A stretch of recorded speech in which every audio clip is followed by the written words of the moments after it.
Hello student, इस video के अंदर हम इमेज फॉर्मेशन देखेंगे कॉन्वेक्स मिरर का।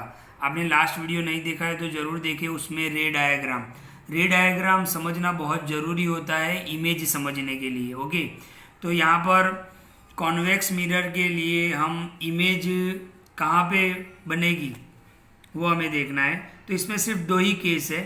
ओके, तो ध्यान से देखो। सबसे पहला केस है when object is placed as infinitive. मान लो कि आपका ऑब्जेक्ट कहीं बहुत दूर है। ओके, ध्यान से देखो।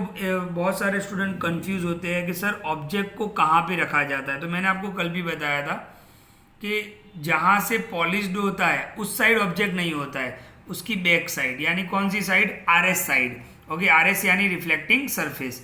तो पहला केस है आपका when object is placed at infinitive. मान लो कि ऑब्जेक्ट कहीं दूर है, ये आपका कॉन्वेक्स मिरर है और ऑब्जेक्ट कहीं दूर रखा हुआ है, राइट। ओके, तो क्या होगा, हमने कॉन्वेक्स मिरर का रे डायग्राम देखा था कि मान लो कि ऑब्जेक्ट से कोई रे आया।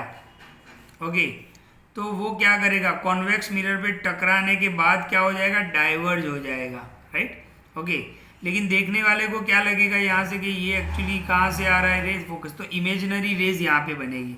मान लो कि कोई दूसरा रे आया, ओके, और मिरर पे, कॉन्वेक्स मिरर पे टकराया, तो वो फोकस से क्या हो जाएगी, डाइवर्ज हो जाएगा, ये डाइवर्ज हो जाएगा। तो ये दो रेज जो एक्चुअल रेज है वो तो कभी नहीं मीट करेगी। ओके, तो ध्यान से देखो, ये इमेजिनरी रेज यहाँ पर मीट करेगी। हमने देखा था कि अपीयर टू मीट, तो इमेज आपका कैसा बनेगा, वर्चुअल बनेगा, क्योंकि ये जो ओरिजिनल रेज है वो तो यहाँ पे डाइवर्ज हो गई है और वो कभी मिलने वाली नहीं है, क्योंकि देखो ये ऐसे जा रहा है, ये ऐसे जा रहा है, तो वो कभी भी मीट नहीं करेगी, यानी आपकी रियल इमेज नहीं बनेगी। मान लो कि कोई रेज यहाँ से आ रहा है जो प्रिंसिपल एक्सिस के क्या है, पैरेलल है। हमने रे डायग्राम में पढ़ा था कि अगर कोई रे प्रिंसिपल एक्सिस के पैरेलल है तो कॉन्वेक्स मिरर पे टकराने के बाद वो क्या हो जाएगा, डाइवर्ज हो जाएगा, और देखने वाले को लगेगा कि ये कहाँ से पास हो रहा है, कहाँ से आ रहा है, फोकस से। तो आप देख रहे हो कि इमेजिनरी रेज कहाँ पे मीट करती है, फोकस पे, तो यहाँ पर आपकी इमेज बनेगी। ओके, ध्यान से देखो, तो इमेज पोजीशन क्या होगी, एट फोकस, फोकस पे इमेज बनेगा। इमेज का नेचर क्या होगा, वर्चुअल एंड इरेक्ट। वर्चुअल क्यों, क्योंकि ये इमेजिनरी रेज है, ये एक्चुअली में मीट नहीं करती है, ये अपीयर टू मीट। ओके, और हमने बहुत पहले पढ़ा था कि वर्चुअल इमेज कब बनेगी, जब अपीयर टू मीट होगा, यानी वो असल में मीट नहीं करती, हमें ऐसा लगेगा। तो इमेज नेचर क्या होगा, वर्चुअल एंड इरेक्ट होगा। और इमेज की साइज क्या होगी, बिल्कुल पॉइंट साइज का, राइट, बिल्कुल छोटा सा इमेज कहाँ पे बनेगा, फोकस पे बनेगा। तो ऑब्जेक्ट अगर आपका इन्फिनिटिव पर है कॉन्वेक्स मिरर के अंदर, तो उसका इमेज कहाँ पे बनेगा, फोकस पे बनेगा। इमेज का नेचर क्या होगा, वर्चुअल एंड इरेक्ट होगा, और इमेज की जो साइज होगी वो क्या होगी, बिल्कुल पॉइंट साइज होगी। ओके, तो ये पहला केस था। इसका लास्ट केस भी देख लेते हैं। इसमें सिर्फ दो ही केस है।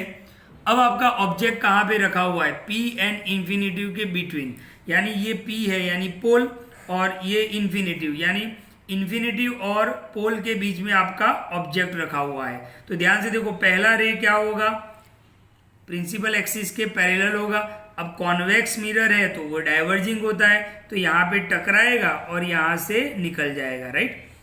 लेकिन हमें यहाँ पर इमेजिनरी रे ड्रॉ करना पड़ेगा। तो पहला रे आया यहाँ पे, कॉन्वेक्स मिरर पे टकराया, डाइवर्ज हो गया, राइट।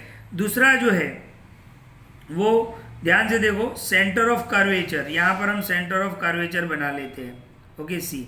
तो रे डायग्राम में हमने देखा था कि जो रे सेंटर ऑफ कर्वेचर की तरफ जाएगा, ओके, इमेजिनरी रे बनाते हैं, लेकिन क्या सीखा था हमने कि सेंटर ऑफ कर्वेचर की तरफ जाने वाला रेज उसी रास्ते से वापस आ जाएगा, यानी ये रास्ते से जाएगा, इसी रास्ते से वापस आ जाएगा। तो यहाँ पर तो ये कभी मीट नहीं करेगी, ये असल रे है जो कभी मीट नहीं करेगी, तो रियल इमेज तो बनेगी नहीं, लेकिन इसकी इमेजिनरी लाइन यहाँ पे बनेगी। तो आप देख सकते हो कि यहाँ पर दोनों इमेजिनरी रेज जो है वो मीट करती है, यानी आपका इमेज यहाँ पे बनेगा। तो इमेज कहाँ पे बनेगा, बिटवीन P एंड F। तो इमेज यहाँ पे बनेगा, तो इमेज पोजीशन क्या होगी, between P and F। Nature क्या होगा, वर्चुअल एंड इरेक्ट। वर्चुअल क्यों होगा, क्योंकि इमेजिनरी रेज एक दूसरे को मीट कर रही है, असल तो ये साइड जा रही है, ओके एक ये साइड जा रहा है, एक ये साइड जा रहा है, तो वो तो कभी मीट करने वाले नहीं है। असल में जब रेज मीट करती है तो इमेज रियल बनती है और रियल इमेज इन्वर्टेड होती है।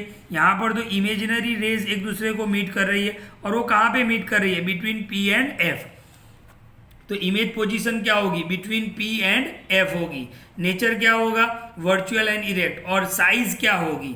आपका जो ऑब्जेक्ट है उससे स्मॉल साइज की इमेज बनेगी, तो साइज क्या होगी? स्मॉल होगी। तो आप देख सकते हो कॉन्वेक्स मिरर के अंदर जो इमेज फॉर्मेशन है उसमें सिर्फ दो ही केस है। ओके पहला केस कौन सा? ऑब्जेक्ट अगर आपका इन्फिनिटिव है तो इमेज कहाँ पे बनेगी? फोकस बनेगी। ऑब्जेक्ट आपका पी और इन्फिनिटिव के बीच में है तो उसका पोजीशन क्या होगा? पी और एफ, यानी पोल और फोकस के बीच में बनेगा। आप देख रहे हो पोल और फोकस के बीच में इमेज बनेगा। इमेज कैसा बनेगा? स्मॉल बनेगा। तो कॉन्वेक्स मिरर के अंदर सिर्फ दो ही केस है। इसको आप अच्छे से डायग्राम के साथ तैयार कर लो। एग्जाम में ये इस टाइप के क्वेश्चन बहुत बार आ चुके हैं, तो आपको तैयार कर लेना है। ओके अब रे डायग्राम तो हमने देख लिया, इमेज फॉर्मेशन भी देख लिया, तो कॉन्वेक्स मिरर के यूजेस भी देख लेते हैं। ओके तो it is used as a rear view mirror in vehicles. Okay पीछे वाले, हम मान लो कि जब भी हम कार चलाते हैं या एक्टिवा या बाइक चलाते हैं तो हम साइड ग्लास से पीछे वाले व्हीकल्स को देखते हैं, तो वो कॉन्वेक्स मिरर होता है, right. It always gives erect, आपको सीधा बिल्कुल दिखाई देगा, थ्रू डिमिनिश्ड इमेज, छोटा इमेज दिखेगा आपको। Okay it have wider field of view, थोड़ा वाइड होता है, राइट। ओके तो एक और देख लेते हैं। It is used as a blind turns and on point of merging traffic to facilitate vision of both side traffic. मान लो कि किस तरीके से, मैं आपको बताऊं ब्लाइंड टर्न कैसे होता है। मान लो कि ये दो ऐसे रोड है, आप यहाँ से जा रहे हो और मान लो अचानक से कोई व्हीकल आ जाएगा तो आप टकरा जाओगे। तो ऐसे केस में यहाँ पे ये कॉन्वेक्स मिरर लगाया होता है, तो आप यहाँ से आने वाले व्हीकल्स को भी देख सकते हो, तो एक्सीडेंट नहीं होगा। ओके और तीसरा, it is used in shops as a security mirror, और बहुत सारे शॉप में ये सिक्योरिटी मिरर भी होता है। मैं आपको एक एग्जांपल बताऊं, मान लो कि ये एक शॉप है और जो शॉपकीपर है वो यहाँ पे बैठा है, राइट। तो मिरर जो है वो यहाँ पे लगाया होता है ताकि यहाँ पर जो लोग हैं उसकी जो शॉप में आते हैं उसको डायरेक्टली यहाँ से देख सकता है कि कोई पर्सन ऐसा तो नहीं आ गया है कि शॉप के अंदर से चोरी कर रहा है। तो सिक्योरिटी पर्पस के लिए भी कॉन्वेक्स मिरर को यूज किया जाता है। तो ये था कॉन्वेक्स मिरर पूरा, रे डायग्राम, इमेज फॉर्मेशन और उसके यूजेस।